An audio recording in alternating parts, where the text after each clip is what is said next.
Hello viewers, I hope you are fine.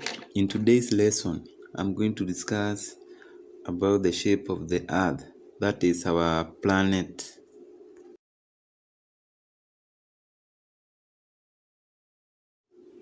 Hope you are going to enjoy the topic.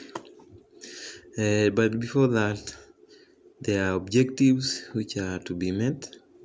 So by the end of the lesson, the learner should be able to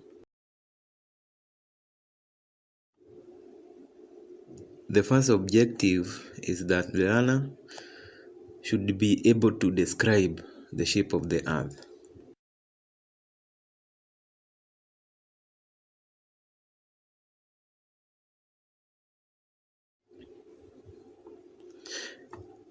The second objective is that the learner should be able to describe the three forces responsible for the shape of the earth.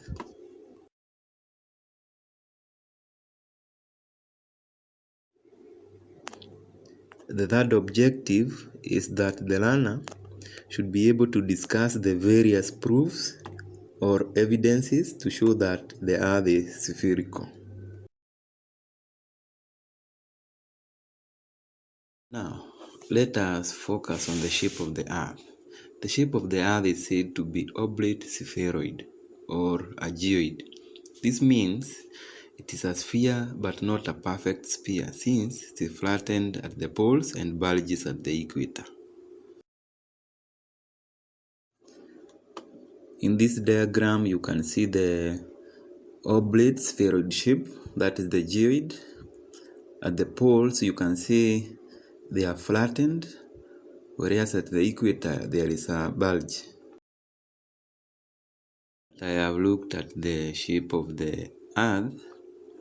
I'm now going to focus on the forces that are responsible for the shape of the earth.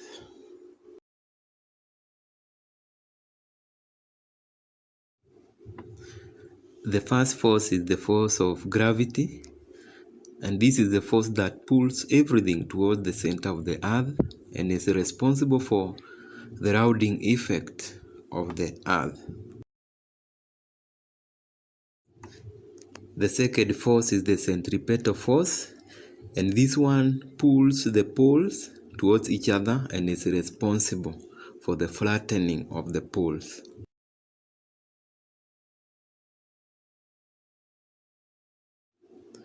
The third force is the centrifugal force, and this is the flinging force that causes bulging along the equator.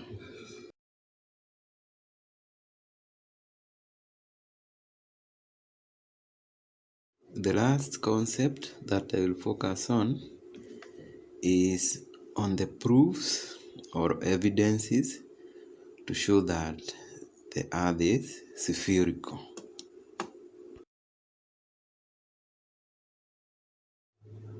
The first proof: when a ship at sea is approaching the shore, smoke is seen first, followed by the mast, and finally the whole ship.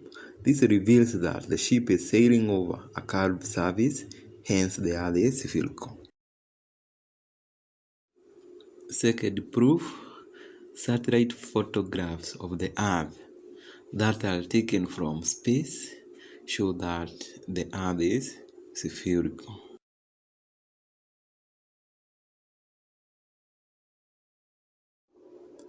The third proof: during the lunar eclipse, that is the eclipse of the moon, the shadow of the earth that is cast on the moon appears spherical.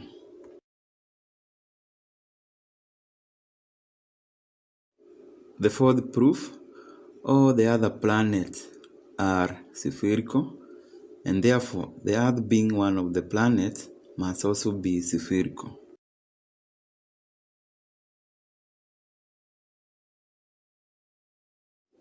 The fifth proof: the horizon of the earth appears circular, or rather it is curved, when observed from a high tower.